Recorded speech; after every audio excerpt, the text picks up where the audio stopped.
Welcome back. I wanted to make this video to delve a little bit more deeply into the author Graham Greene, whose book, The Quiet American, I read and reviewed last week and really enjoyed.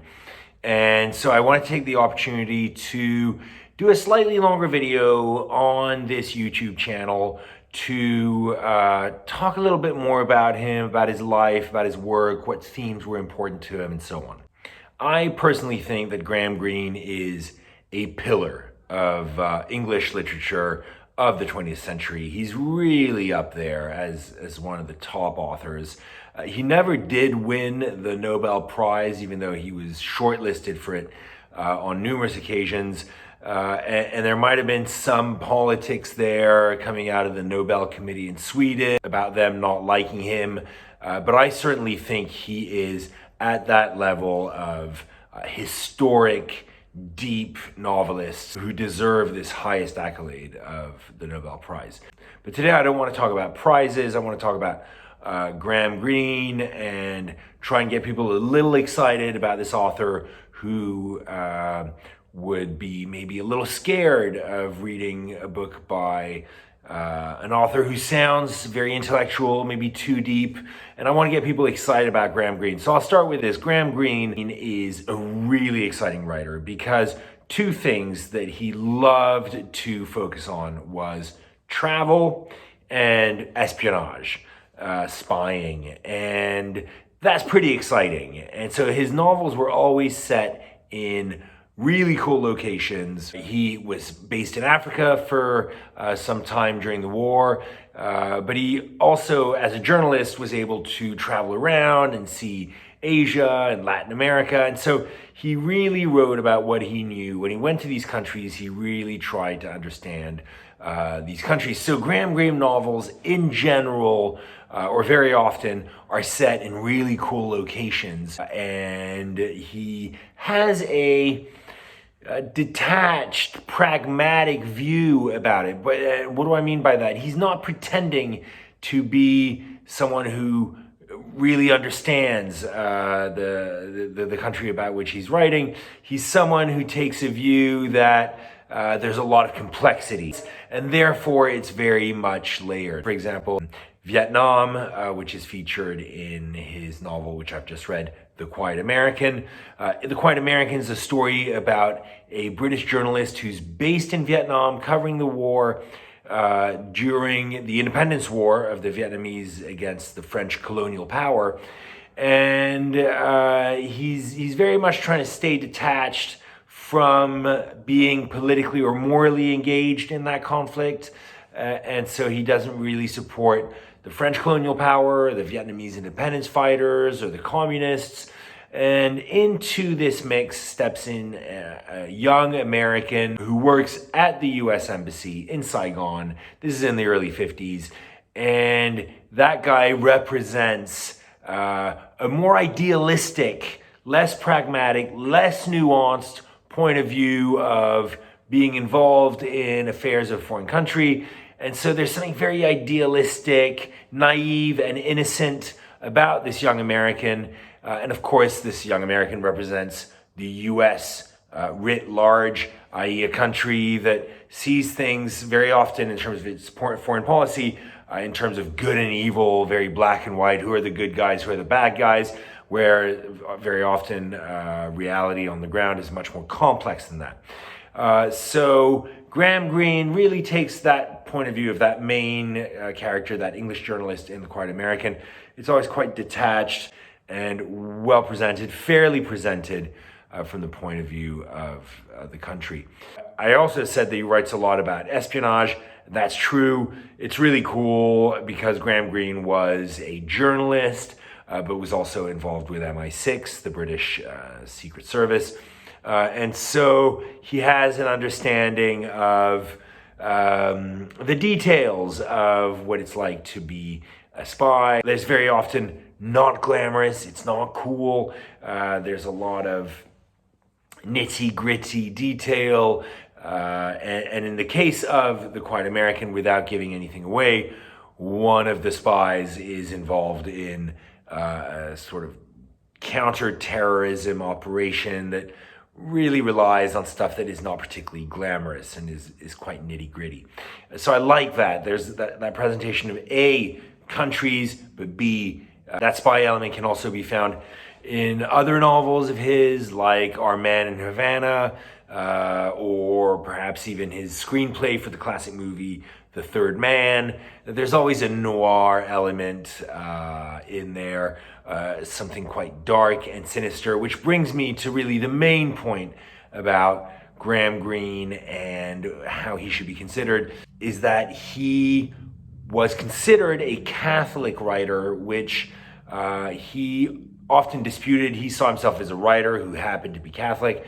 But nonetheless, the themes that reverberate throughout his novels are very often heavily charged with Catholic concepts of good versus evil, of sin, of salvation, damnation, redemption. So we're talking about very imperfect characters who are quote unquote sinning, and then they discover some sort of redemption that allows them to either, save themselves out of morally gray areas, or on the contrary, they can't find that exit and they go deeper into a sort of damnation. So it sounds like his books are very heavy, but in fact, they are very layered. So you can read the deep Catholic subtext, or you can choose to stay more at face value, your loss, I would say. But they're not written by a Catholic theologian who's going to really drill your head with Christian dogma. They're more interesting philosophical dilemmas, moral dilemmas, ethical dilemmas that the characters go through, and they're kind of always quite cool. Graham Greene was aware, he was totally aware that people might think, whoa, hold on a second, this literature is a bit too heavy for me. And so he saw it in quite an interesting way. He saw his work divided into two clear parts. One of the parts he called the entertainments, which were novels that could be enjoyed and that had a glamorous spy element to it and a glamorous travel element to it. And then he called his other works, the more serious works, novels. Those he considered to be the works that were going to establish his reputation as a serious, deep writer. But actually, he couldn't stop himself. Even in the entertainments, he would layer in some really deep thoughts and dilemmas that the characters would confront. And so it became increasingly unclear which of his novels were entertainments and which were more of the second sort, what he called his novels. I don't want to give the impression here that Graham Greene's a difficult writer, because he's not. He's actually a very accessible writer. If you're looking for a novelist that you can read on different levels and you can almost modulate your level of complexity, you can dive very deeply into a Graham Greene novel and really enjoy it, or you can keep it very superficial and also enjoy it. So that's what I like about him, is it's a little bit for everyone. The language is pretty simple, and the characters, or at least the situations that he puts together for the characters with which he confronts them, are really memorable. They really stay with you. You tend to remember very clearly Graham Greene novels, because you think to yourself, I'm not really sure what I would do in this situation. And I think that's very strong. I think that's actually the main role of a novelist, is to very often put you in these situations of questioning your own moral framework and your own thoughts, and so on. What should you start with? If you've never read Graham Greene and you're like, I'd really like to start reading this, but I don't know which of his books to start with. Should I start with his huge masterpiece, The Power and the Glory, or should I start with something a little lighter? I would recommend you start with something quite close to his the beginning of his writing career. Brighton Rock, to me, is a great intro to Graham Greene. It doesn't have that travel element. It's set in the south of England. and it doesn't have the espionage element either because it's to do with gangs in Brighton. But it's still pretty cool. I mean, you're dealing with gangsters, and it is, in a way, quite cinematic, which you can apply to all of Graham Greene's novels. I think he was a writer who was very much a child of the age of cinema, and so he wrote in a very visual way, and his books are very easily adaptable to cinema. They've all been adapted numerous times to films. Brighton Rock has been adapted twice to the cinema, once in the 50s and once about 15 years ago. And they make great movies because the novels have that intangible quality of being quite real and well plotted. And so Brighton Rock is one that I would recommend. It's got a really memorable character, a really memorable villain called Pinky, who's the head of a gang, and he's this really nasty dude who does these absolutely awful things, manipulates people, just really gross guy, and but very powerful, and he'll stay with you. If you read this book, he'll stay with you for a while. Another book that I really enjoyed of Graham Greene's was Our Man in Havana, which I think he considered to be one of his entertainments. And it's a really fun book. But again, it's a book where you can find a certain amount of meaning and a certain amount of dilemma. This one is definitely one of the travel books. It's set in Cuba, as the title indicates. But also it's got a lot of espionage in it. It's about a sort of fake spy. It connects quite nicely with the John le Carre novel, The Tailor of Panama. It's got a similar aspect of fake espionage in there and the incompetence of Secret Service. So there are parallels there. One can almost say that Graham Greene is an ancestor, certainly an inspiration for John le Carre. Le Carre was certainly more focused on hard espionage novels. Graham Greene, it was more subtle, his connection to espionage. But he did, like John le Carre, have a career there. And in fact, he was quite friendly with the very famous British double agent Kim Philby, who was a traitor and was spying for the KGB for many years until he was found out, and he escaped to the USSR and died there.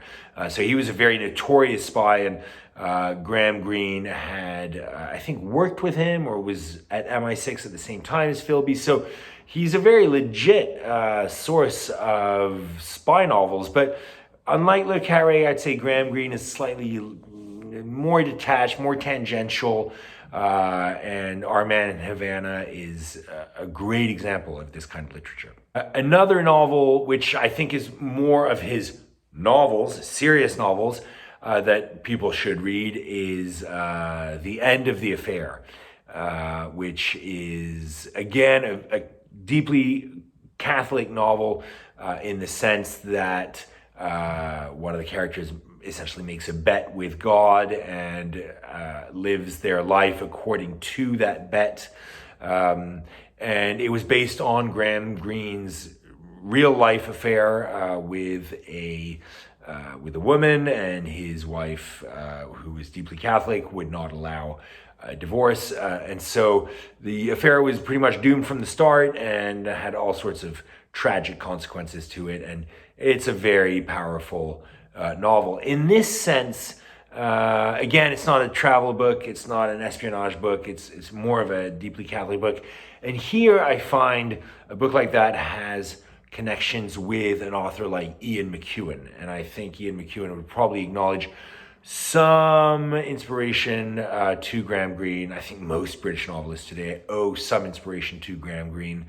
And so if you're a fan of Ian McEwan, of which I am, then The End of the Affair is definitely that kind of Ian McEwan situation where various characters have to examine their own consciences to live their lives, and how would that work? And there's something a little sinister there.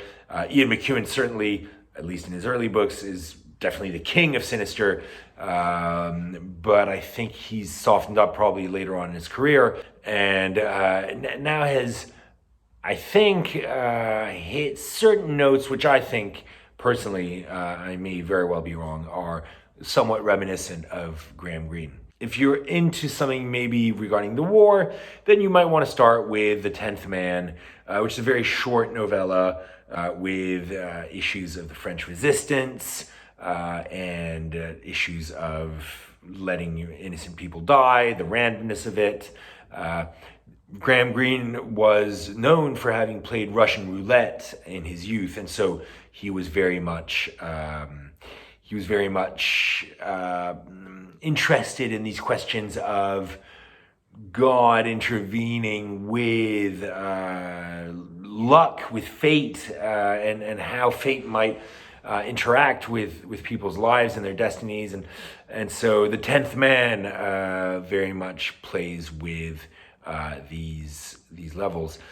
And then the final book, I would say, if you really want to go deep in Graham Greene, then The Power and the Glory, which I've never read, is considered to be his pinnacle, the one that asks probably the deepest questions, has the most direct inspiration from Catholicism and its dogma. Actually, one of his earliest novels, and regards a priest who has to struggle against the state. Again, I have not read it, but I've heard that it's absolutely phenomenal, and it's considered to be one of his greatest novels. So that's pretty much the best recap I can give you of Graham Greene and of his work. His books aren't large, they're not difficult, they're just a pleasure to have around. They're short reads. Looking for really classic novels that tickle your moral bone and make you ask yourself questions at a very accessible cost, in a very accessible way. You don't have to read, it's not like reading Dostoevsky where you have to get through 300 pages of a novel before you start comprehending the dilemma that the characters are going through. This is a very immediate way of hitting some pretty deep questions around man, around existence and destiny and so on. But again, you don't have to read it like that. You can read it in a very simple way. And I think Graham Greene's really a perfect writer for people who want to challenge themselves a little bit more without challenging themselves too much. And I think he really represents a great entry point for somebody looking to escalate towards more challenging literature. This is a great way to go about it. And that's why I wanted to devote an entire 25 minutes to this guy, because I think he's that important in the way he provides that equilibrium between entertainment and really deep thinking. Anyway, as usual, I'd love to hear from any of you. If you've read Graham Greene, what do you like about him? Which books have you read? I've probably missed out on a lot of books by Graham Greene because he was a very prolific author. He had a lot of novels to his name.